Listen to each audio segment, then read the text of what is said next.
इस मुल्क के सिस्टम दे विचों जिहड़े बंदे भालदे फिरदे आ भी खनी इत्थों कौम दा कुछ बन जू, ओह कौम नाल धोखा कर रहे ने। ਜਿਹੜੇ ਕਹਿੰਦੇ ਅਸੀਂ ਖਾਲਿਸਤਾਨ ਲੈਣਾ ਚੱਲਣ ਦਾ ਇਹ ਮੁਲਕ ਕੇਜਰੀਵਾਲ ਨੂੰ ਨਹੀਂ ਦਿੰਦਾ। ਜਿਹੜਾ ਕਹਿੰਦਾ ਮੈਂ ਮੁਲਕ ਦੇ ਢਾਂਚੇ 'ਚ ਇਮਾਨਦਾਰੀ ਲਿਆਉਣੀ ਆ, ਭ੍ਰਿਸ਼ਟਾਚਾਰ ਮੁਕਤ ਕਰਨਾ ਭਾਰਤ ਨੂੰ, ਚੱਲਣ ਦਾ ਇਹ ਮੁਲਕ ਵਾਂਗ ਚੁੱਕ ਨੂੰ ਨਹੀਂ ਦਿੰਦਾ। ਖੰਘਣ ਦਾ ਇਹ ਮੁਲਕ ਉਮਰ ਖਾਲਿਦ ਵਰਗੇ ਨੌਜਵਾਨਾਂ ਨੂੰ ਨਹੀਂ ਦਿੰਦਾ ਜਿਹੜੇ ਯੂਨੀਵਰਸਿਟੀ ਦੇ ਵਿੱਚ ਭਾਗਵੇਂ ਬ੍ਰਿਗੇਡ ਦੀਆਂ ਗਲਤ ਨੀਤੀਆਂ ਦਾ ਵਿਰੋਧ ਕਰਦੇ ਆ ਤੇ ਸਾਡੇ ਬੰਦੇ ਕਹਿੰਦੇ ਜੀ ਆਪਣੀ ਸੁਣੀ ਜਾਊਗੀ ਇਸ ਮੁਲਕ। ਜਿਹੜੇ ਲੋਕ ਅਜੇ ਵੀ ਬੌਂਦਲੇ ਜੇ ਫਿਰਦੇ ਆ ਵੀ ਖਨੀ ਇਸ ਮੁਲਕ ਦੇ ਅੰਦਰੋਂ ਕੁਝ ਬਣ ਜੂ, ਇਹ ਭੁੱਲ ਜੋ। ਘੱਟ ਗਿਣਤੀਆਂ ਦਾ, ਔਰਤ ਜਾਤੀ ਦਾ, ਖਾਸ ਤੌਰ ਤੇ ਸਿੱਖਾਂ ਵਰਗੀ ਕੌਮ ਦਾ ਇਸ ਮੁਲਕ ਦੇ ਵਿੱਚ ਕੰਘਾ ਹੋਣਾ ਪੂਰੀ ਤਰ੍ਹਾਂ। ਸੋ ਇਸ ਮੁਲਕ ਦੇ ਵਿੱਚ ਥਾਂ ਥਾਂ ਦੇ ਉੱਤੇ ਇੱਕ ਤਰੀਕੇ ਨਾਲ ਬੰਦੇ ਮਾਰਨ ਦੀਆਂ ਫਰਮਾਂ ਖੁੱਲੀਆਂ, ਫੈਕਟਰੀਆਂ ਖੁੱਲੀਆਂ ਹੋਈਆਂ ਨੇ।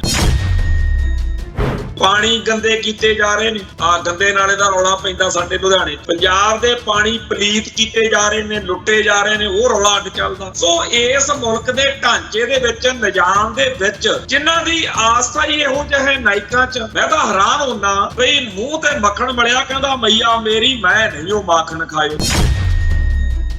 84 ਤੋਂ ਬਾਅਦ ਖਾਲਿਸਤਾਨ ਦਾ ਸੰਘਰਸ਼ ਜਦੋਂ ਜ਼ੋਰ ਫੜਦਾ ਹੈ ਤਾਂ ਇੰਡੀਅਨ ਸਟੇਟ ਨੇ ਰਾਸ਼ਟਰੀ ਸਿੱਖ ਸੰਗਤ ਬਣਾ ਕੇ ਬਹੁਤ ਸਾਰੇ ਉਹ ਜਿਹੇ ਲੋਕ ਤਿਆਰ ਕਰ ਦਿੱਤੇ ਜਿਹੜੇ ਇਸ ਮੌਕੇ ਸਿੱਖਾਂ ਨੂੰ ਬ੍ਰਾਹਮਣੀਕਰਨ ਕਰ ਰਹੇ ਨੇ। ਖਾਲਸਾ ਆਪਣੇ ਆਪ ਨੂੰ ਦਿਖਾਵਾ ਕਰਕੇ ਵੀ ਅਸੀਂ ਬੜੇ ਸੱਚੇ ਸੁੱਚੇ ਖਾਲਸੇ ਆ।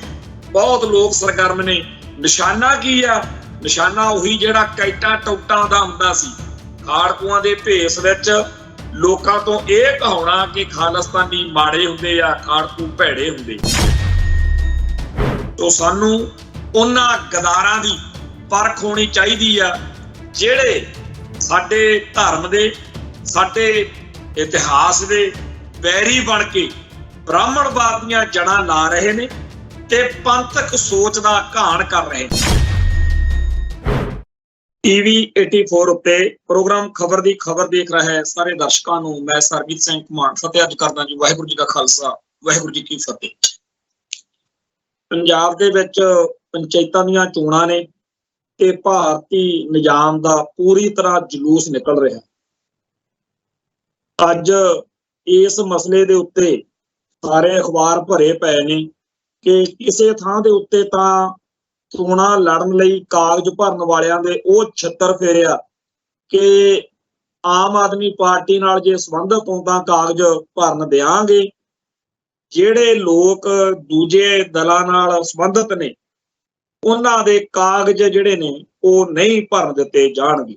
ਇਹ ਇਸ ਮੁਲਕ ਦਾ ਲੋਕਤੰਤਰ ਹੈ, ਥੋਕਤੰਤਰ ਹੀ ਕਹਿਣਾ ਚਾਹੀਦਾ ਇਹਨੂੰ। ਤਾਂ ਜਿਸ ਤਰੀਕੇ ਨਾਲ ਕੱਲ ਤੋਂ ਅਖਬਾਰਾਂ ਦੇ ਵਿੱਚ, YouTube ਦੇ ਉੱਤੇ, ਸੋਸ਼ਲ ਮੀਡੀਆ ਦੇ ਉੱਤੇ ਲਗਾਤਾਰ ਕੁੱਟ ਕਟਾਪੇ ਦੀਆਂ ਲੜਾਈਆਂ ਦੀਆਂ ਖਬਰਾਂ ਆ ਰਹੀਆਂ ਨੇ ਤੇ ਜਿਸ ਤਰੀਕੇ ਨਾਲ ਹੁਣ ਇਹ ਖਬਰਾਂ ਆਉਣ ਲੱਗੀਆਂ ਨੇ ਕਿ ਜੀ ਸਰਬਸੰਮਤੀ ਹੋ ਗਈ।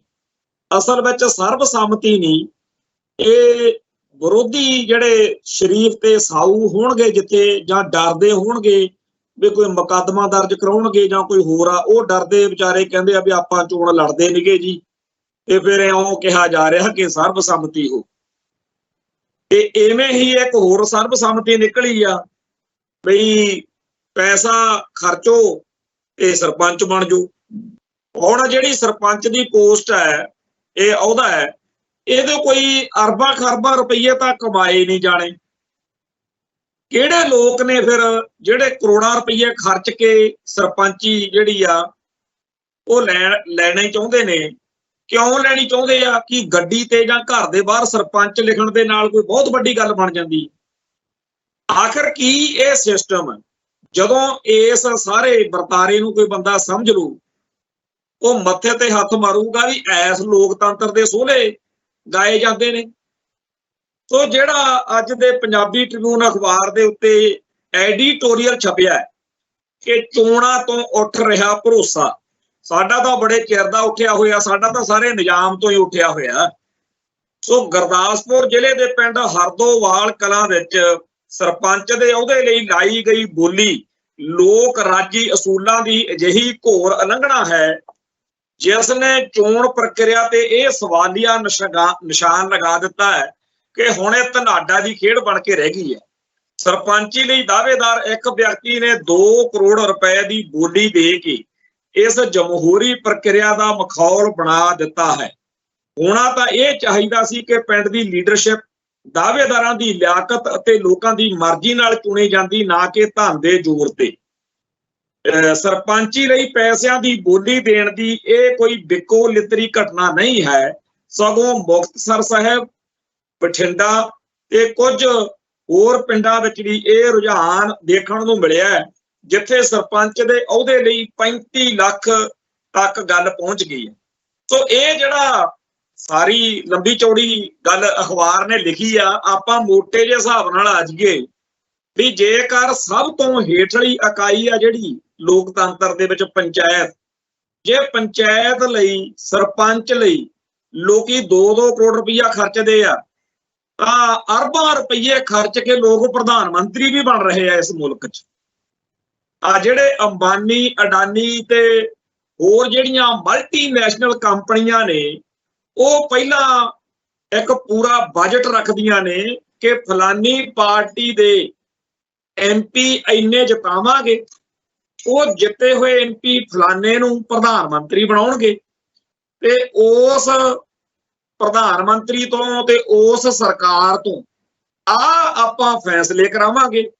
ਉਹਨਾਂ ਫੈਸਲਿਆਂ ਨਾਲ ਜਿਹੜੀ ਆਪਾਂ ਇਨਵੈਸਟਮੈਂਟ ਕੀਤੀ ਆ ਉਹ ਫਿਰ ਦੁੱਗਣੀ ਤਿੱਗਣੀ ਹੋ ਕੇ ਵਾਪਸ ਮੁੜੇਗੀ।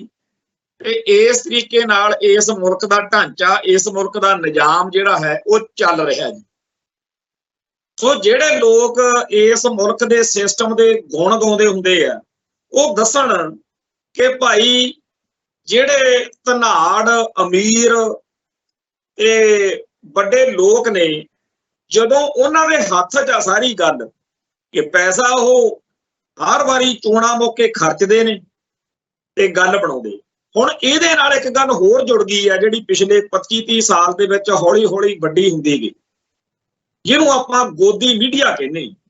ਉਹ ਗੋਦੀ ਮੀਡੀਆ ਕੀ ਹੈ ਕਿ ਤੁਸੀਂ ਜੀ ਲੋਕਾਂ ਦੀ ਰਾਏ ਜਿਹੜੀ ਆ ਉਹ ਬਦਲਣੀ ਹੈ, ਤੁਹਾਨੂੰ ਅਰਬਾਂ ਖਰਬਾਂ ਰੁਪਈਏ ਦੇਾਂਗੇ, ਤੁਸੀਂ ਬਸ ਹੌਲੀ ਹੌਲੀ ਲੱਗੇ ਰਹੋ, ਜਿਹਦੇ ਨਾਲ ਦੂਜੀਆਂ ਪਾਰਟੀਆਂ ਦੇ, ਦੂਜੇ ਆਗੂਆਂ ਦੇ, ਉਹਨਾਂ ਦੇ ਜਲੂਸ ਕੱਢੀ ਚੱਲੋ ਤੇ ਆਪਣੀ ਇੱਕ ਧਿਰ ਦੇ ਸੋਹਲੇ ਗਾਈ ਚੱਲੋ। ਇਹ ਚੀਜ਼ ਬੇਸ਼ੱਕ ਆਪਾਂ ਨੂੰ ਪਤਾ ਵੀ ਜਿਹੜੀਆਂ ਵਿਕਟਮ ਧਿਰਾਂ ਮੰਨੀਆਂ ਜਾਂਦੀਆਂ, ਹਾਲਾਂਕਿ ਹੈ ਉਹ ਵੀ ਉਸੇ ਸਿਸਟਮ ਦਾ ਹਿੱਸਾ ਨੇ।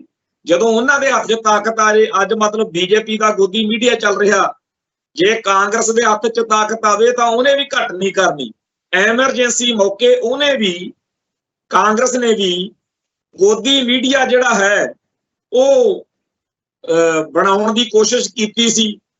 ਆ ਜਿਹੜੇ ਸੰਤ ਭਿੰਡਰਾਂ ਵਾਲਿਆਂ ਬਾਰੇ, ਸਿੱਖ ਸੰਘਰਸ਼ ਬਾਰੇ ਜਾਂ ਹੋਰ ਬਹੁਤ ਸਾਰੀਆਂ ਗੱਲਾਂ ਬਾਰੇ, ਇੱਥੇ ਤਾਂ ਹੁਣ ਕਿਤਾਬਾਂ ਆ ਗਈਆਂ। ਸਰਦਾਰ ਜਸਪਾਲ ਸਿੰਘ ਸਿੱਧੂ ਦੀ ਜਿਹੜੀ ਕਿਤਾਬ ਹੈ ਐਮਬੈਡਡ ਜਰਨਲਿਜ਼ਮ ਜਾਂ ਜੂਨ 84 ਦੀ ਪੱਤਰਕਾਰੀ, ਉਹ ਇਹੀ ਦੱਸਦੀ ਆ ਨਾ ਕਿ ਕਿਵੇਂ ਭਾਰਤੀ ਮੀਡੀਆ ਨੇ ਝੂਠ ਦਾ ਸੱਚ ਬਣਾਇਆ ਤੇ ਸੱਚ ਦਾ ਝੂਠ ਬਣਾਇਆ, ਕਿਵੇਂ ਸੰਤ ਗਿਆਨੀ ਜਰਨੈਲ ਸਿੰਘ ਜੀ ਖਾਲਸਾ ਭਿੰਡਰਾਂ ਵਾਲਿਆਂ ਦੇ ਖਿਲਾਫ, ਸਿੱਖ ਸੰਘਰਸ਼ ਦੇ ਖਿਲਾਫ ਰੱਜ ਕੇ ਭਕਾਈ ਮਾਰਦੇ ਰਹੇ ਗੋਦੀ ਮੀਡੀਆ ਵਾਲੇ।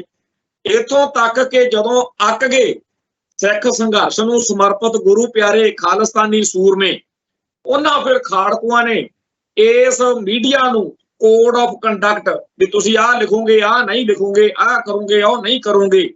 ਇੱਥੋਂ ਤੱਕ ਕਿ ਜਿਹੜੇ ਸਾਡੇ ਭਰਾ ਕੌਮ ਦੀ ਲੜਾਈ ਲੜ ਰਹੇ ਸੀ, ਉਹਨਾਂ ਨੇ ਕਤਲ ਕਰਨ ਤੋਂ ਬਾਅਦ, ਕਿਸੇ ਬੰਦੇ ਨੂੰ ਸੋਧਾ ਲਾਉਣ ਤੋਂ ਬਾਅਦ ਜ਼ਿੰਮੇਵਾਰੀ ਵੀ ਜਦੋਂ ਭੇਜਣੀ, ਉਦੋਂ ਵੀ ਉਹਨਾਂ ਨੂੰ ਪੱਤਰਕਾਰ ਨੂੰ ਕਹਿਣਾ ਪੈਂਦਾ ਸੀ ਵੀ ਪੂਰੀ ਦੀ ਪੂਰੀ ਜ਼ਿੰਮੇਵਾਰੀ ਛਪਣੀ ਚਾਹੀਦੀ ਹੈ।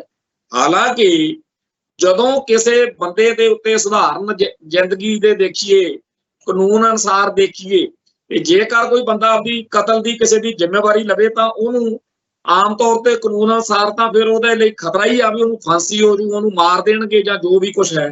ਪਰ ਸਿੱਖ ਯੋਧੇ ਇਹ ਦੱਸਣਾ ਚਾਹੁੰਦੇ ਸੀ ਕਿ ਅਸੀਂ ਇਸ ਬੰਦੇ ਨੂੰ ਇਹਦੀ ਗਦਾਰੀ ਦੀ ਸਜ਼ਾ ਦਿੱਤੀ ਹੈ, इस बंदे नूं सोधा इस करके लग्या ते ये ना होए कि भारती मीडिया उस मारे गए गदार नूं नायक बना के प्रचारे। इस करके असीं जिम्मेवारी लवाउणी चाहुंदे हां ते ये किते जिम्मेवारी भी ना लाउण ते फिर काम खराब हो जू। इस करके खाड़कुआं नूं धमकी भी देनी पैंदी सी। आ जिहड़े हुण कई लगे रहिंदे ने कि जी खाड़कुआं ने बड़ी धक्केशाही कीती, मैं कहना साडी गल तां सुणनी नहीं। आ जिहड़े पत्रकार भाईचारे चों बहुत सारे भरा अजकल किताबां कतूबां लिख रहे, सरदार जगतार भुल्लर है, ਉਹਨਾਂ ਦੀ ਵੀ ਇੱਕ ਕਿਤਾਬ ਆਈ ਆ ਜਿਹਦੇ ਵਿੱਚ ਉਹਨਾਂ ਨੇ ਇਕੱਲੇ ਪੱਤਰਕਾਰਾਂ ਦੇ ਨਾਲ ਇੰਟਰਵਿਊ ਕਰਕੇ ਕਿਤਾਬ ਲਿਖੀ ਆ ਤੇ ਟੀਵੀ ਉੱਤੇ ਆਪਦੇ ਉੱਤੇ ਪ੍ਰੋਗਰਾਮ ਵੀ ਇੰਟਰਵਿਊਆਂ ਵੀ ਚਾੜੀਆਂ। ਉਹ ਸਾਰੇ ਪੱਤਰਕਾਰ ਵੀ ਦੱਸਦੇ ਆ ਵੀ ਸਾਨੂੰ ਖਾੜਕੂਆਂ ਤੋਂ ਤਾਂ ਕੋਈ ਖਤਰਾ ਹੈ ਨਹੀਂ ਸੀ। ਉਹਨਾਂ ਦੀ ਜਦੋਂ ਕੋਈ ਗਲਤ ਗੱਲ ਲਿਖੀ ਵੀ ਜਾਂਦੀ ਸੀ ਤਾਂ ਉਹਨਾਂ ਨੂੰ ਸਮਝਾ ਲਿਆ ਜਾਂਦਾ ਸੀ ਕਿ ਉੱਪਰ ਜਿਹੜੇ ਦਿੱਲੀ ਜਾਂ ਚੰਡੀਗੜ੍ਹ ਜਾਂ ਜਲੰਧਰ ਜਿਹੜੇ ਬੈਠੇ ਆ ਉਹਨਾਂ ਨਾਲ ਗੱਲ ਕਰੋ, ਅਸੀਂ ਤਾਂ ਭਰਾ ਤੁਹਾਡੇ ਨਾਲ ਦੇ ਹੀ ਆ, ਇੱਥੇ ਪਿੰਡਾਂ 'ਚ ਤੁਹਾਡੇ ਵਿੱਚੋਂ ਹੀ ਆ। ਤੇ ਉਹ ਕਹਿੰਦੇ ਵੀ ਸਾਨੂੰ ਪੁਲਿਸ ਤੋਂ, KPS ਗਿੱਲ ਤੋਂ ਜਾਂ ਹੋਰਾਂ ਤੋਂ, ਸਟੇਟ ਦੇ ਕਰਿੰਦਿਆਂ ਤੋਂ ਪੂਰਾ ਖਤਰਾ ਰਹਿੰਦਾ ਸੀ। ਸੋ ਜਿਹੜਾ ਮੀਡੀਆ ਦਾ ਰੋਲ ਰਿਹਾ ਬੀਤੇ ਦੌਰ ਵਿੱਚ, ਉਹ ਇਸ ਮੌਕੇ BJP ਨੇ ਪੂਰੀ ਤਰ੍ਹਾਂ ਵਰਤ ਲਿਆ ਆਪਣੀ ਸੱਤਾ ਬਣਾਉਣ ਲਈ। ਦੋ ਤਰੀਕੇ ਉਹਨਾਂ ਨੇ ਵਰਤੇ ਆ, ਇੱਕ ਤਾਂ ਇਹ ਕਿ ਬਦਨਾਮੀ ਕਰੋ ਦੂਜਿਆਂ ਦੀ, ਇੱਕ ਇਹ ਕਿ ਸਾਡੇ ਬੱਲੇ ਬੱਲੇ ਕਰੋ। ਸੋ ਜਿਹੜਾ ਮੋਦੀ ਤੰਤਰ ਨੇ ਮੀਡੀਆ ਦੇ ਰਾਹੀਂ ਇੱਥੇ ਆਪਣਾ ਅਕਸ ਬਣਾਉਣਾ ਚਾਹਿਆ, ਉਹ ਕਿੰਨਾ ਕੁ ਬਣਿਆ ਜਾਂ ਨਹੀਂ ਬਣਿਆ ਉਹ ਤੁਹਾਡੇ ਸਾਹਮਣੇ ਆ। ਪਰ ਅਗਲੇ ਲੋਕਤੰਤਰ ਦਾ ਠੋਕਤੰਤਰ ਤਾਂ ਬਣਾਈ ਫਿਰਦੇ ਆ ਨਾ। ਜਦੋਂ ਮੈਂ ਕਾਲਜ ਪੜ੍ਹਦਾ ਸੀ, ਮੈਂ ਪੋਲੀਟੀਕਲ ਸਾਇੰਸ ਦਾ ਸਟੂਡੈਂਟ ਰਿਹਾ ਤੇ ਸਾਡੇ ਜਿਹੜੇ ਪ੍ਰੋਫੈਸਰ ਸਾਹਿਬ ਸੀਗੇ ਉਹਨਾਂ ਨੇ ਲੋਕਤੰਤਰ ਦੇ 4 ਥੰਮ ਜਦੋਂ ਗਿਣਾਉਣੇ ਉਦੋਂ ਕਹਿਣਾ ਵੀ ਮੀਡੀਆ ਬੜੀ ਘੈਂਟ ਚੀਜ਼ ਹੁੰਦੀ ਹੈ। ਤੇ ਮੈਂ ਚੋ ਕਈ ਵਾਰ ਆਪਦੇ ਨੋਟਿਸ ਜਦੋਂ ਦੁਬਾਰਾ ਪੜ੍ਹਦਾ ਹੈ ਜਾਂ ਉਹ ਕਿਤਾਬਾਂ ਪਈਆਂ ਸਾਰੀਆਂ ਜਦੋਂ ਦੇਖਦਾ ਤਾਂ ਮੀਡੀਆ ਦੇ ਉੱਤੇ ਗੱਲ ਪੜ੍ਹਨ ਵੇਲੇ ਥਿਊਰੀ ਦੇ ਵਿੱਚ ਤਾਂ ਲੱਗਦਾ ਵੀ ਵਾਹ ਬਈ ਵਾਹ ਆ ਆ ਗੱਲ। ਤੇ ਜਦੋਂ ਭਾਰਤ ਦੇ ਮੀਡੀਆ ਨੂੰ ਦੇਖੀਦਾ ਇਉਂ ਲੱਗਦਾ ਜਿਵੇਂ ਪਿੰਡਾਂ ਦੇ ਵਿੱਚ ਚਵਲ ਜਨਾਨੀ ਹੁੰਦੀ ਆ ਜਿਹਨੇ ਪਿੰਡ ਦੇ ਸਰਪੰਚ ਦੇ ਨਾਲ ਖੇ ਖਾਣੀ ਹੁੰਦੀ ਆ ਤੇ ਸਭ ਤੋਂ ਭੈੜੇ ਕਿਰਦਾਰ ਵਾਲੀ ਉਸ ਔਰਤ ਨੇ ਚੰਗੇ ਭਲੇ ਸਾਊ ਤੇ ਸ਼ਰੀਫ ਬੰਦਿਆਂ ਦੀ ਮਿੱਟੀ ਪ੍ਰੀਤ ਕਰਨੀ ਹੁੰਦੀ ਆ ਤੇ ਲੁੱਚਾ ਲੰਡਾ ਚੌਧਰੀ ਤੇ ਗੁੰਡੀ ਰਨ ਪ੍ਰਧਾਨ, ਉਹ ਕੰਮ ਭਾਰਤੀ ਮੀਡੀਆ ਦਾ ਫੜਿਆ ਹੋਇਆ। ਸੋ ਇਸ ਮੁਲਕ ਦੇ ਵਿੱਚ ਪੰਜਾਬ ਨੂੰ, ਪੰਥ ਨੂੰ, ਮਨੁੱਖਤਾ ਨੂੰ, ਲੋਕਾਂ ਦੇ ਭਲੇ ਨੂੰ ਸਮਰਪਿਤ ਕੋਈ ਬੰਦਾ ਹੋਵੇ, ਇਸ ਮੁਲਕ ਦਾ ਮੀਡੀਆ ਜਿਵੇਂ ਕਹਿੰਦੇ ਆ ਨਾ ਵੀ ਨਾਚ ਮੇਰੀ ਬੁਲਬੁਲ ਪੈਸਾ ਮਿਲੇਗਾ, ਜਿੱਥੋਂ ਪੈਸਾ ਮਿਲਦਾ ਇਹ ਮੀਡੀਆ ਉਸ ਦੇ ਹੱਕ ਵਿੱਚ, ਖਾਸ ਤੌਰ ਤੇ ਸਟੇਟ ਦੇ ਹੱਕ ਵਿੱਚ ਹਮੇਸ਼ਾ ਜਿਹੜਾ ਹੈ ਉਹ ਬੋਲਦਾ। ਅੱਜ ਇੱਕ ਨੌਜਵਾਨ ਕਿਸੇ ਗੱਲੋਂ ਦੁਖੀ ਸੀ, ਆਮ ਤੌਰ ਦੇ ਉੱਤੇ ਕਈ ਭਰਾ ਬੱਚੇ ਜਿਹੜੇ ਨੇ ਖਾਸ ਤੌਰ ਤੇ ਉਹ ਫੋਨ ਕਰ ਲੈਂਦੇ ਆ, ਉਹਨੇ ਕਿਸੇ ਚੱਕਰ ਵਿੱਚ ਫੋਨ ਕੀਤਾ ਤੇ ਉਹਨੇ ਇਹ ਗੱਲ ਆਖੀ ਕਿ ਤੁਹਾਨੂੰ ਇੱਥੇ ਜਿਹੜੇ YouTube ਚੈਨਲ ਵਾਲੇ ਆ ਉਹ ਕਾਹਤੋਂ ਨਹੀਂ ਇੰਟਰਵਿਊ ਕਰਦੇ। ਤਾਂ ਉਹਨੂੰ ਮੈਂ ਇਹੀ ਗੱਲ ਦੱਸੀ ਸੀ ਕਿ ਇਹ ਚੈਨਲਾਂ ਵਾਲੇ ਵਿਚਾਰੇ ਭਗਵੰਤ ਮਾਨ ਤੋਂ, ਲੋਕਲ SHO ਤੋਂ ਤੇ ਪੰਜਾਬ ਦੇ ਭਾਰਤ ਦੇ ਸਿਸਟਮ ਤੋਂ ਪੂਰੇ ਚਾਲੂ ਨੇ। ਇਹ ਵਿਚਾਰੇ ਕਦੇ ਕਦੇ ਬਾਗੀ ਜੇ ਬਣ ਕੇ ਦਿਖਾਉਂਦੇ ਆ ਤੇ ਇਹਨਾਂ ਨੂੰ ਜਦੋਂ NIA ਵਾਲੇ ਛਾਪੇ ਮਾਰਦੇ ਆ, ਜਦੋਂ ਲੋਕਲ ਪੁਲਿਸ ਦਬਕਾ ਮਾਰਦੀ ਆ, ਇਹ ਫਿਰ ਰਹਿੰਦੇ ਆ ਇਸ ਗੱਲ 'ਚ ਕਿ ਆਪਾਂ ਜਿਹੜੇ ਬੰਦੇ ਖਾਲਿਸਤਾਨ ਦੀ, ਸਿੱਖ ਸੰਘਰਸ਼ ਦੀ ਸੱਚੀ ਸੁੱਚੀ ਗੱਲ ਕਰਦੇ ਆ ਉਹਨਾਂ ਤੋਂ ਟਾਲਾ ਵੱਟੋ। ਕਈ ਇਹੋ ਜਿਹੇ ਬੰਦੇ ਜਿਹੜੇ ਪੰਥਕ ਸਭਾ 'ਚ ਕੌਮੀ ਦਰਦ ਰੱਖਦੇ ਆ, ਉਹਨਾਂ ਨੇ ਇਸ ਗੱਲ ਦੇ ਉੱਤੇ ਬੜੀ ਵਾਰ ਚਰਚਾ ਕੀਤੀ ਆ ਕਿ ਸਾਡੇ ਕੋਲ ਇਹ ਕਿਉਂ ਨਹੀਂ ਆਉਂਦੇ, ਇਹ ਉਹਨਾਂ ਕੋਲ ਜਾਣਗੇ ਜਿਹੜੇ ਇਹਨਾਂ ਦੇ ਹਿਸਾਬ ਨਾਲ ਇਹਨਾਂ ਨੂੰ ਸੂਤ ਬਹਿੰਦੇ ਹੋਣਗੇ। ਸੋ ਭਾਰਤੀ ਮੀਡੀਆ ਜਿਹੜਾ ਹੈ ਉਹਨਾਂ ਨੇ ਮੋਦੀ ਨੂੰ ਹੀਰੋ ਬਣਾਉਣ ਦੇ ਲਈ ਜਿਸ ਤਰੀਕੇ ਨਾਲ ਕੰਮ ਕੀਤਾ ਉਹ ਲੁਕੀ ਛੁਪੀ ਗੱਲ ਨਹੀਂ। ਅੰਬਾਨੀ, ਅਡਾਨੀ ਤੇ ਹੋਰਾਂ ਨੇ ਕਿਵੇਂ ਮੋਦੀ ਨੂੰ ਸੱਤਾ 'ਚ ਲਿਆਉਣ ਲਈ ਮਾਇਆ ਖਰਚੀ, ਉਹ ਕੋਈ ਲੁਕੀ ਛੁਪੀ ਗੱਲ ਨਹੀਂ। ਇਵੇਂ ਹੀ ਇਸ ਮੌਕੇ ਪੰਜਾਬ ਦੇ ਵਿੱਚ ਜਿਹੜੀ ਆ ਪੰਚਾਇਤ ਚੋਣਾਂ ਨੇ, ਇੱਥੇ ਸਾਰਾ ਜਿਹੜਾ ਕੋਝ ਆ ਉਹ ਨੰਗਾ ਹੋ ਰਿਹਾ। ਇਵੇਂ ਹੀ ਅੱਗੇ MLA MP ਦੀਆਂ ਚੋਣਾਂ ਮੌਕੇ ਇੱਥੇ ਜੀ ਜੋ ਕੁਝ ਵੋਟਾਂ 'ਚ ਕੀਤਾ ਜਾਂਦਾ, ਆ ਜਿਹੜੇ ਭਰਾ ਸਾਡੇ ਕੈਨੇਡਾ ਅਮਰੀਕਾ ਜੰਮੇ ਆ ਜਾਂ ਬਾਹਰਲੇ ਮੁਲਕਾਂ 'ਚ ਬੈਠੇ ਆ, ਜਿਹੜੇ ਇੱਥੋਂ ਗਏ ਉਹਨਾਂ ਦੀ ਗੱਲ ਨਹੀਂ ਕਰਦਾ, ਜਿਹੜੇ ਵਿਚਾਰੇ ਜੰਮੇ ਪਲੇ ਹੀ ਬਾਹਰ ਨੇ ਉਹਨਾਂ ਨੂੰ ਮੈਂ ਹੱਥ ਬੰਨ੍ਹ ਕੇ ਬੇਨਤੀ ਕਰਦਾ ਵੀ ਇੱਕ ਵਾਰੀ ਵੋਟਾਂ ਮੌਕੇ ਜ਼ਰੂਰ ਪੰਜਾਬ 'ਚ ਕਿਸੇ ਮੌਕੇ ਆ ਕੇ ਆਪਦਾ ਤਜਰਬਾ ਕਰਕੇ ਜਾਣ ਤੇ ਦੇਖਣ ਕਿ ਇਹਨਾਂ ਵੋਟਾਂ ਦੇ ਵਿੱਚ ਕਦੇ ਕੋਈ ਸੱਚੀ ਗੱਲ, ਕੋਈ ਸਹੀ ਗੱਲ ਹੋ ਸਕਦੀ ਹੈ।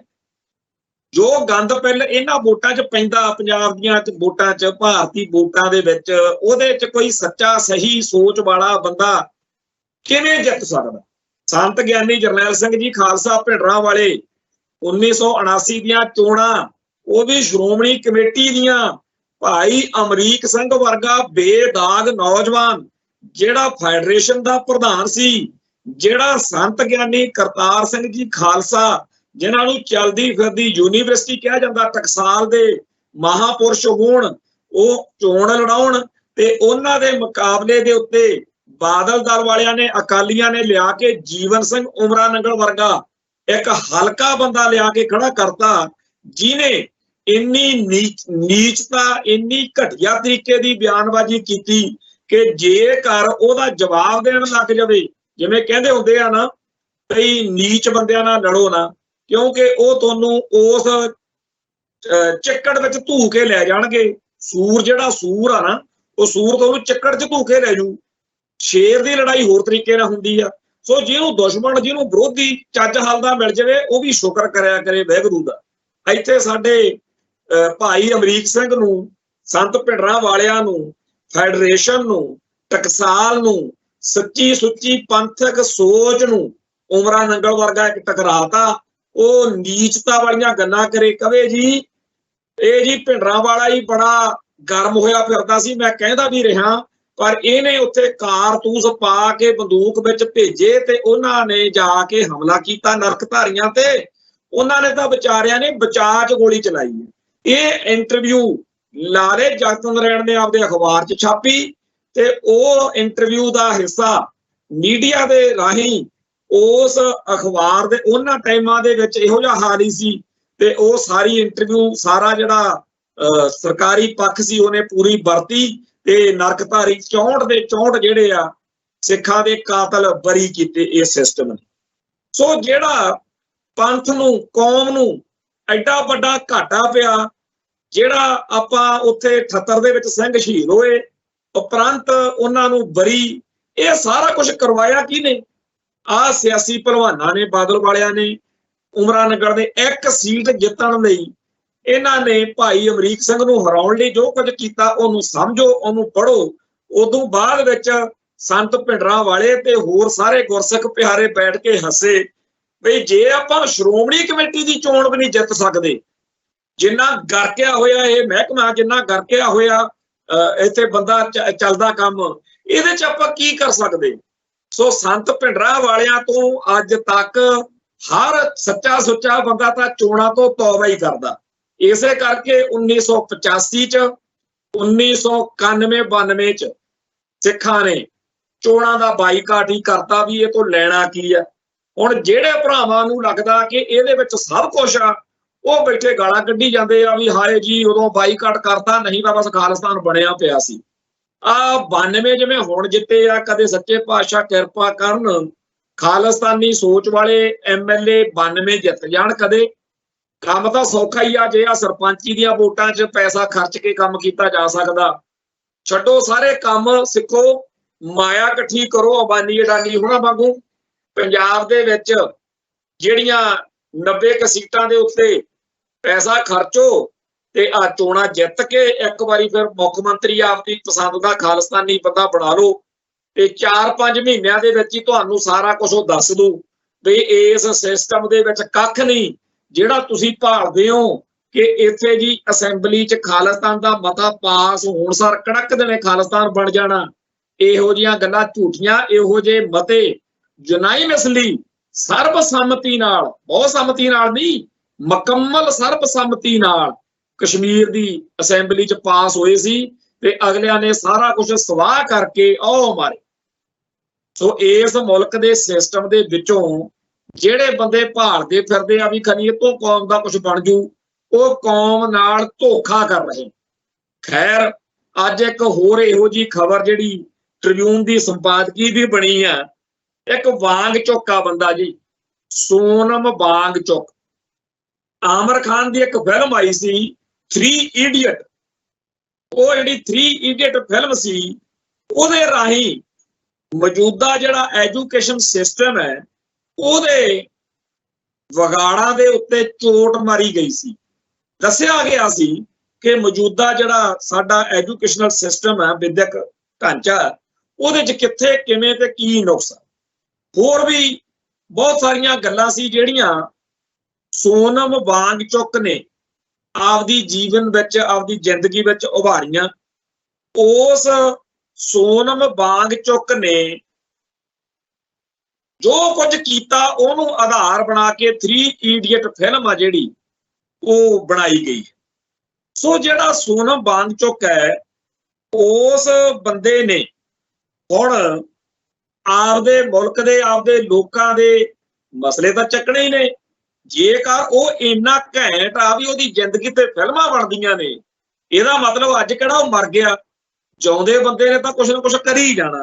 सो लद्दाख दे, क्योंकि लद्दाख दा सोनम वांगचुक वो कहंदा भी साडे लोकां दे हक मिलने चाहिए आ ते मिलने भी भारती संविधान दे विचों चाहिए आ। सो भारती संविधान दे विचों हक लैण दे लई कि सानू लद्दाख नूं संविधान की 6वीं अनुसूची च शामिल करो तां कि खिते दे लोकां नूं अपने जिहड़े हक मिलण ते हिमालय पर्वत नूं बर्बादी तो बचाया जा सके। इस गल लई वो धरने मुजाहरे प्रोटेस्ट वगैरह कर रहा ते जदों वो इस गल लई 120 साथियां समेत दिल्ली आया, इत्थे 2 अक्तूबर नूं गांधी का जन्मदिन हुंदा, जिन्हें साडी कौम का बेड़ा गर्क किया, जिहड़ा दशमेश पातशाह नूं भुल्लड़ देश भगत कहंदा हुंदा सी, जिहड़ा साडे सिख आगूआं नूं झूठ बोलदा रहा बई जेकर आजाद भारत विच सिखां नाल कोई वधीकी हुई, बेइनसाफी हुई, मैं सब तो पहला उहनूं उन्हां ने मारता ते साडे गल विपता सदा लई पा के गांधी आ हो गया। उस गांधी का मरण दिन सीगा ते उत्थे दिल्ली दे विच इस वांगचुक दे आउण ते 120 बंदियां नूं सारियां नूं दिल्ली दे बार्डर तो फड़ के अंदर करता। हुण वो करदा की वध तो वध उत्थे कहंदे शरधा दे फुੱਲ भेंट करने सी उहने राजघाट ते गांधी दे बुत कोले जाके।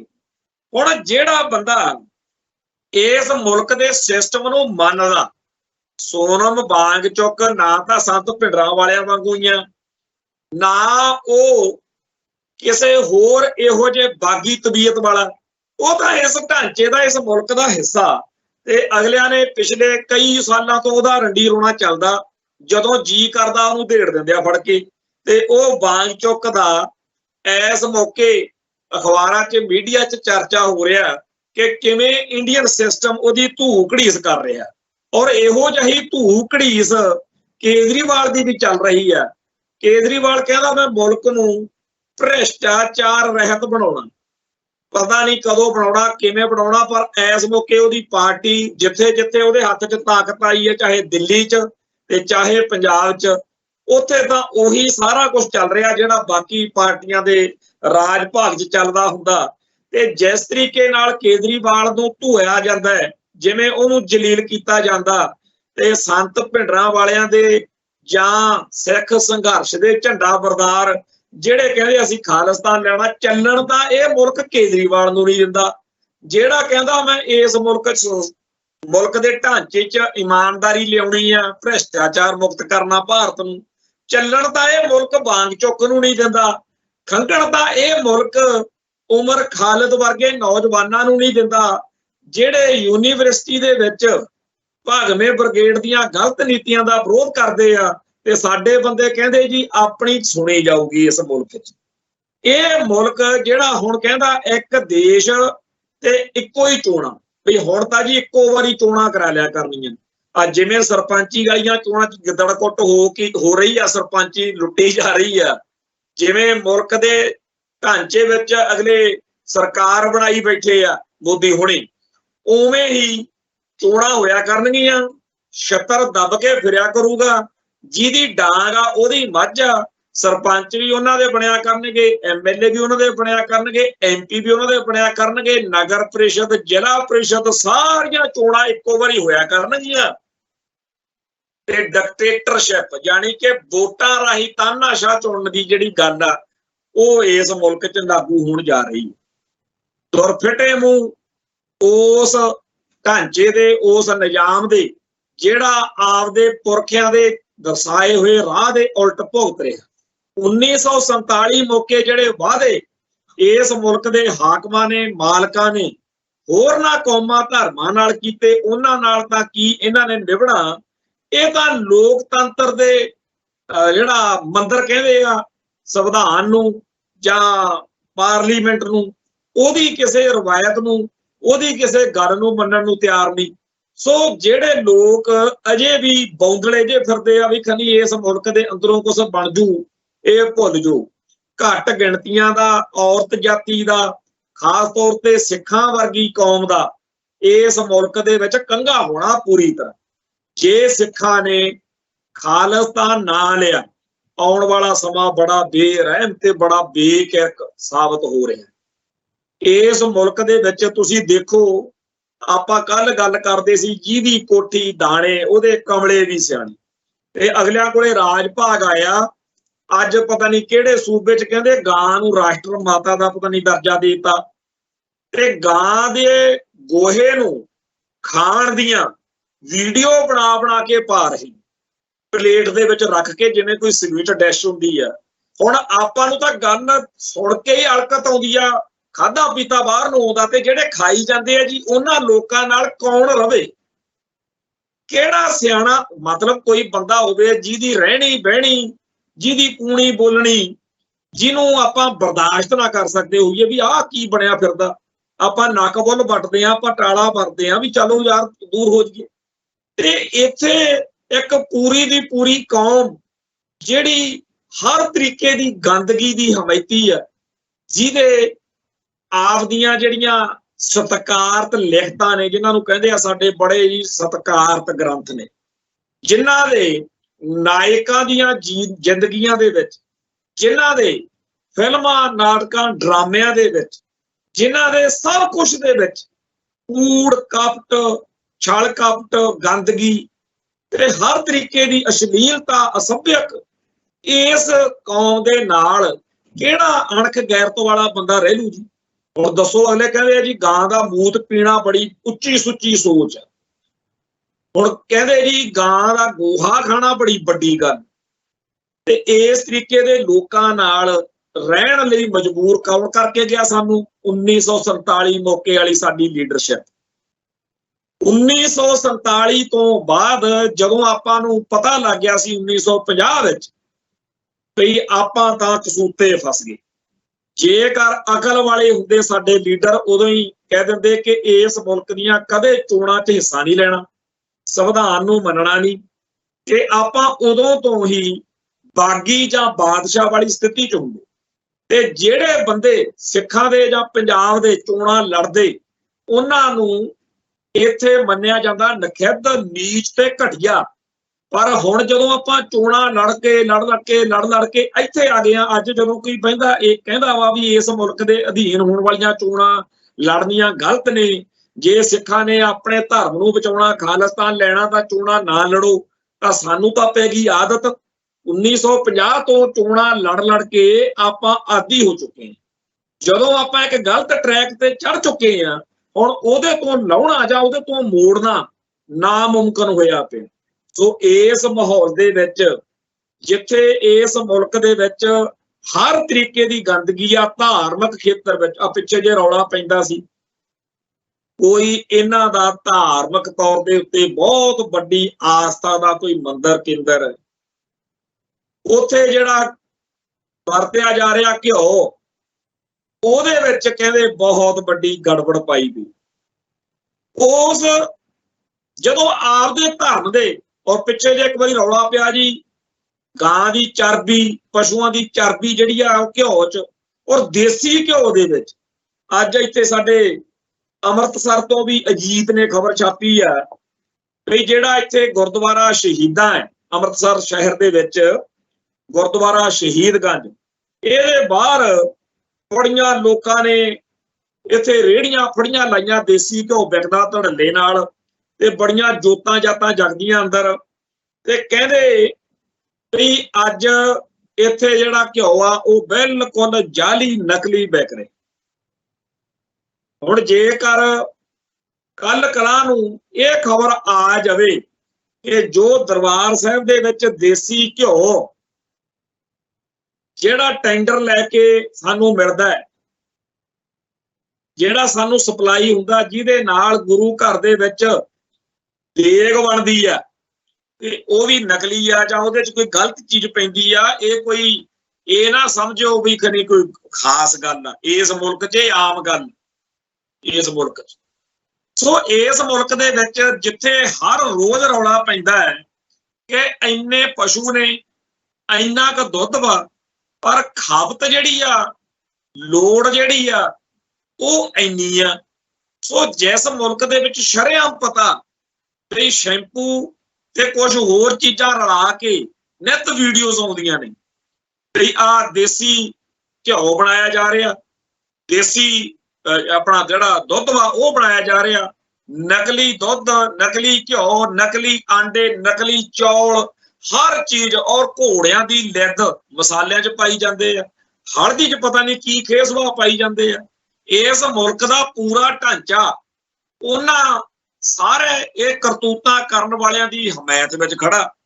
ਕਿਉਂ ਖੜਾ? ਕਿਉਂਕਿ ਅਗਲੇ ਪੈਸੇ ਦਿੰਦੇ ਆ, ਤੇ ਜਦੋਂ ਸਰਪੰਚੀ ਦੀ ਪੈਸੇ ਨਾ ਮਿਲਣੀ ਆ, ਪ੍ਰਧਾਨ ਮੰਤਰੀ ਦੀ ਕੁਰਸੀ ਪੈਸੇ ਨਾ ਮਿਲਣੀ ਆ, ਤਾਂ ਫਿਰ ਜਿਹੜੇ ਹੈਗੇ ਆ ਲਾ ਚਲਾਉਣ ਵਾਲੀਆਂ ਫੋਰਸਾਂ, ਚਾਹੇ ਉਹ ਜੱਜ ਵਕੀਲ ਨੇ, ਚਾਹੇ ਉਹ ਪੁਲਿਸ ਵਾਲੇ ਨੇ, ਚਾਹੇ ਕੋਈ ਆ ਜਿਹੜੇ ਹੁੰਦੇ ਆ ਸੈਂਪਲ ਭਰਨ ਵਾਲੇ, ਸਿਹਤ ਵਿਭਾਗ ਵਾਲੇ, ਸਾਰਿਆਂ ਦਾ ਇੱਕੋ ਹੀ ਕੰਮ ਆ ਵੀ ਪੈਸੇ ਦਓ, ਜਿਹੜਾ ਕੁਝ ਮਰਜ਼ੀ ਵੇਚੀ ਜਾਓ। ਸੋ ਇਸ ਮੁਲਕ ਦੇ ਵਿੱਚ ਥਾਂ ਥਾਂ ਦੇ ਉੱਤੇ ਇੱਕ ਤਰੀਕੇ ਨਾਲ ਬੰਦੇ ਮਾਰਨ ਦੀਆਂ ਫਰਮਾਂ ਖੁੱਲੀਆਂ, ਫੈਕਟਰੀਆਂ ਖੁੱਲੀਆਂ ਹੋਈਆਂ ਨੇ। ਪਾਣੀ ਗੰਦੇ ਕੀਤੇ ਜਾ ਰਹੇ ਨੇ। ਗੰਦੇ ਨਾਲੇ ਦਾ ਰੌਲਾ ਪੈਂਦਾ ਸਾਡੇ ਲੁਧਿਆਣੇ 'ਚ। ਪੰਜਾਬ ਦੇ ਪਾਣੀ ਪਲੀਤ ਕੀਤੇ ਜਾ ਰਹੇ ਨੇ, ਲੁੱਟੇ ਜਾ ਰਹੇ ਨੇ, ਉਹ ਰੌਲਾ ਅੱਡ ਚੱਲਦਾ। ਸੋ ਇਸ ਮੁਲਕ ਦੇ ਢਾਂਚੇ ਦੇ ਵਿੱਚ, ਨਿਜ਼ਾਮ ਦੇ ਵਿੱਚ, ਜਿਨ੍ਹਾਂ ਦੀ ਆਸਥਾ ਹੀ ਇਹੋ ਜਿਹੇ ਨਾਇਕਾਂ 'ਚ, ਮੈਂ ਤਾਂ ਹੈਰਾਨ ਹੁੰਦਾ ਬਈ ਮੂੰਹ ਤੇ ਮੱਖਣ ਮਲਿਆ ਕਹਿੰਦਾ ਮਈਆ ਮੇਰੀ, ਮੈਂ ਨਹੀਂ ਉਹ ਮਾਖਣ ਖਾਇਓ। ਸੋ ਜਿਹੜਾ ਇਸ ਸਾਰੇ ਸਿਸਟਮ ਦਾ ਹਿੱਸਾ ਵਾ, ਉਹ ਕੇਸਾਧਾਰੀ ਹਿੰਦੂ ਦਾ ਹੋ ਸਕਦਾ, ਕੋਈ ਸਿੱਖ ਜਿਹੜਾ ਹੈ, ਕਿਉਂਕਿ ਗੁਰੂ ਸਾਹਿਬਾਨ ਨੇ ਸਾਨੂੰ ਖਾਲਸ ਬਣਾਏ। ਖਾਲਸ ਜਿਹੜਾ ਬੰਦਾ, ਉਹਦੀ ਸੋਚ ਆ ਜਿਹੜੀ, ਉਹ ਗੁਰੂ ਸਾਹਿਬਾਨ ਦੇ ਦਿੱਤੇ ਫਲਸਫੇ ਤੇ ਜੇ ਚੱਲੇਗਾ ਤਾਂ ਉਹਨੂੰ ਖਾਲਿਸਤਾਨ ਪਿਆਰਾ ਲੱਗੇਗਾ, ਹਿੰਦੁਸਤਾਨ ਪਿਆਰਾ ਨਹੀਂ ਲੱਗੇ। ਤੇ ਜਿਹੜਾ ਵੀ ਬੰਦਾ ਸਿੱਖਾਂ ਦੇ ਅੰਦਰ ਖਾਲਸਾਈ ਬਿਰਤੀ ਮਲੀਨ ਕਰਕੇ, ਘਟਾ ਕੇ, ਬ੍ਰਾਹਮਣਵਾਦ ਨੂੰ, ਵਿਪਰਵਾਦ ਨੂੰ ਸਿੱਖ ਮਨਾਂ 'ਚ ਬੀਜ ਰਿਹਾ, ਸਿੱਖਾਂ ਦੇ ਅੰਦਰ ਹਿੰਦੂ ਧਰਮ ਦੀਆਂ ਮਾਨਤਾਵਾਂ ਲਾਗੂ ਕਰ ਰਿਹਾ, ਸਿੱਖ ਰਹਿਤ ਮਰਿਆਦਾ ਜਿਹੜੀ ਆ ਉਹ ਡਿਲੀਟ ਕਰ ਰਿਹਾ। ਬੜੇ ਲੋਕ ਇਸ ਮੌਕੇ ਸਰਗਰਮਾ ਜੀ, ਕੇਸਾਧਾਰੀ ਹਿੰਦੂ ਕਹਿ ਲੋ, ਉਹਨਾਂ ਨੂੰ ਨਿਹੰਗ ਕਹਿ ਲੋ, ਉਹਨਾਂ ਨੂੰ ਕੁਝ ਹੋਰ ਕਹਿ ਲੋ, ਜੋ ਮਰਜ਼ੀ ਕਹਿ ਲੋ, ਗੁਣੀ ਗਿਆਨੀ ਪ੍ਰਚਾਰਕ ਕਹਿੰਦੇ ਸਾਨੂੰ ਪਾਠ ਬੜਾ ਕਰਦੇ ਹਾਂ, ਅਸੀਂ ਤਾਂ ਗੁਰੂ ਗ੍ਰੰਥ ਸਾਹਿਬ ਬੜਾ ਕੰਠਾ ਜੀ ਕਹਿੰਦੇ ਬਾਣੀ, ਅਸੀਂ ਤਾਂ ਇਤਿਹਾਸ ਬੜਾ ਜਾਣਦੇ ਆ, ਕਹਿੰਦੇ ਆਹ ਦੇਖੋ ਕਿਰਪਾਨਾਂ, ਬਾਣਾ, ਸਭ ਕੁਝ। ਪਰ ਕਰ ਕੀ ਰਹੇ ਆ? ਆਮ ਸਿੱਖ ਨੂੰ ਪਚੜਾ ਕੇ, ਭਰਮਾ ਕੇ, ਉਹਨਾਂ ਨੂੰ ਸਨਾਤਨ ਦੇ ਘੋੜੇ ਤੇ ਚੜਾ ਰਹੇ ਨੇ, RSS ਦੇ ਬੇੜੇ 'ਚ ਬਿਠਾ ਰਹੇ ਨੇ, ਸਿੱਖਾਂ ਦਾ ਭਗਵਾਕਰਨ ਕਰ ਰਹੇ ਨੇ। ਤੇ ਜੇ ਕੋਈ ਰੋਕਦਾ ਟੋਕਦਾ ਉਹਨੂੰ ਕਹਿੰਦੇ ਤੂੰ ਨਾਸਤਕ ਆ। ਇੱਕ ਹੋਰ ਚੀਜ਼ ਕੱਢੀ ਹੋਈ ਆ, ਮਿਸ਼ਨਰੀ।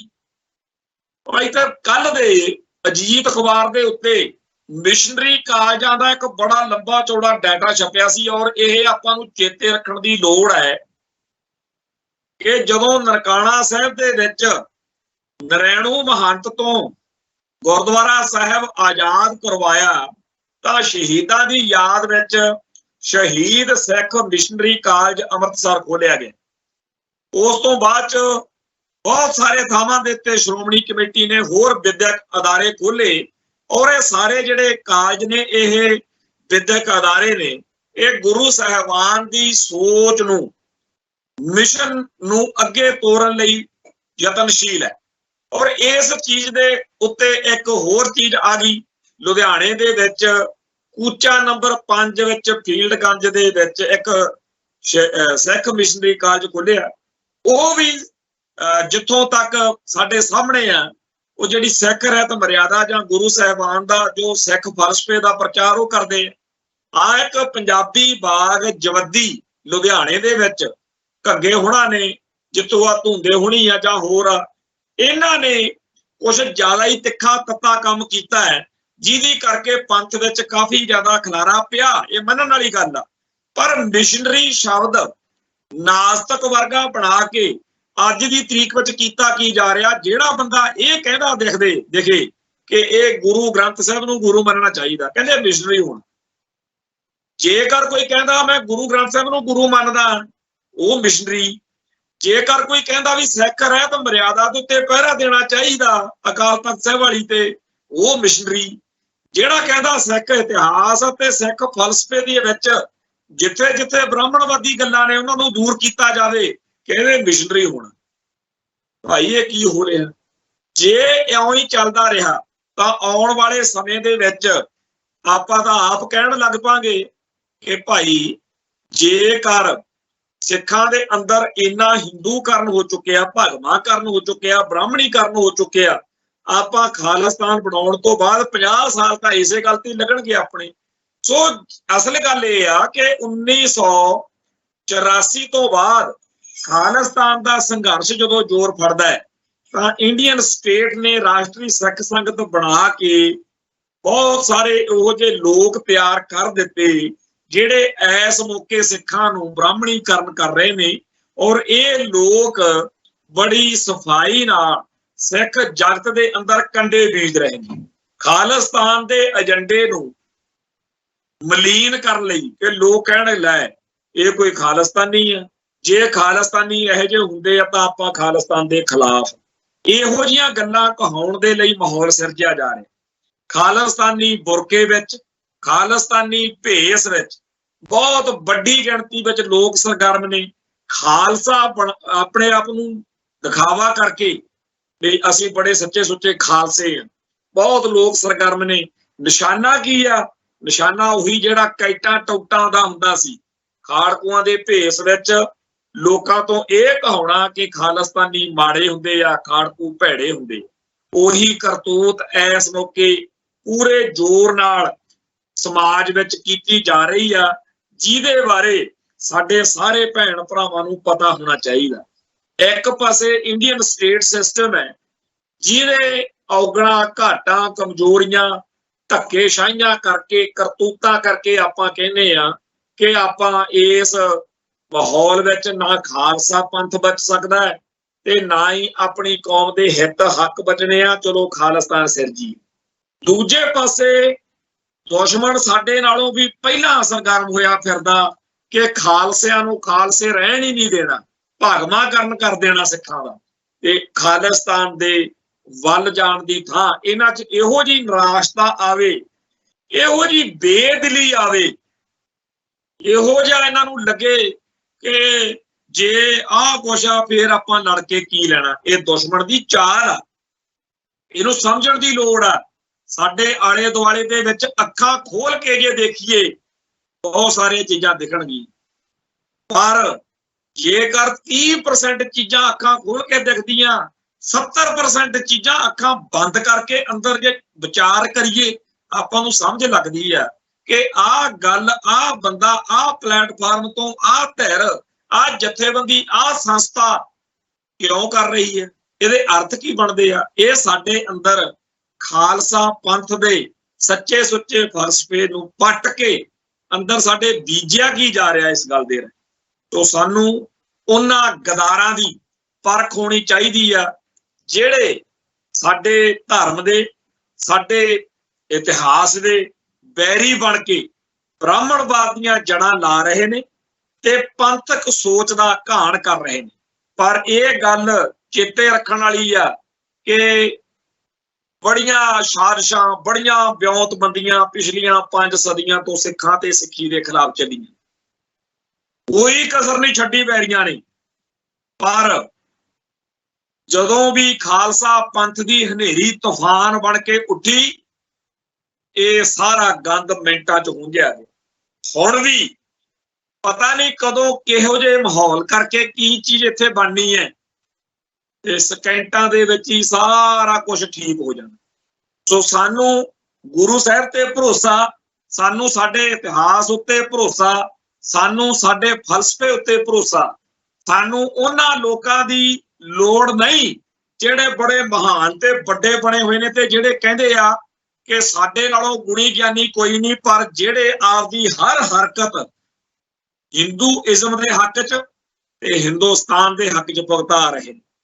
ਸਾਨੂੰ ਉਹ ਪਿਆਰੇ ਨੇ, ਚਾਹੇ ਉਹਨਾਂ 'ਚ ਕਈ ਘਾਟਾਂ ਨੇ, ਕਈ ਕਮਜ਼ੋਰੀਆਂ ਨੇ, ਕਈ ਗੜਬੜਾਂ ਨੇ, ਪਰ ਜਿਹੜੇ ਬੰਦੇ ਕਹਿੰਦੇ ਆ ਕਿ ਸਿੱਖਾਂ ਦਾ ਆਜ਼ਾਦ ਵੱਖਰਾ ਨਿਆਰਾ ਸਿਧਾਂਤ ਅਤੇ ਇਤਿਹਾਸ ਬਚਣਾ ਚਾਹੀਦਾ, ਖਾਲਿਸਤਾਨ ਹੋਣਾ ਚਾਹੀਦਾ। ਸੋ ਆਓ ਗੁਰੂ ਸਾਹਿਬ ਦੇ ਚਰਨਾਂ 'ਚ ਅਰਦਾਸ ਬੇਨਤੀ ਕਰੀਏ ਕਿ ਸਾਨੂੰ ਜਿੱਥੇ ਸਪਸ਼ਟਤਾ ਅਤੇ ਸੇਧ ਬਖਸ਼ਣ, ਨਾਲ ਦੀ ਨਾਲ ਸਾਨੂੰ ਇਹੋ ਜਿਹੇ ਆਗੂ, ਇਹੋ ਜਿਹੀ ਜਥੇਬੰਦੀ, ਇਹੋ ਜਿਹਾ ਅੰਦਰੋਂ ਸਾਡੇ, ਕਿਉਂਕਿ ਬੀਤੇ ਦੌਰ ਦੇ ਵਿੱਚ ਜਿਨ੍ਹਾਂ ਨੇ ਪੰਥ ਦੀ ਸੇਵਾ ਕੀਤੀ ਉਹਨਾਂ ਦੇ ਨਾਲ ਵੀ ਬਥੇਰਿਆਂ ਗਦਾਰਾਂ ਨੇ ਗਦਾਰੀਆਂ ਕੀਤੀਆਂ, ਪਰ ਇਤਿਹਾਸ ਨਸ਼ਰ ਕਰ ਦਿੰਦਾ ਹੁੰਦਾ।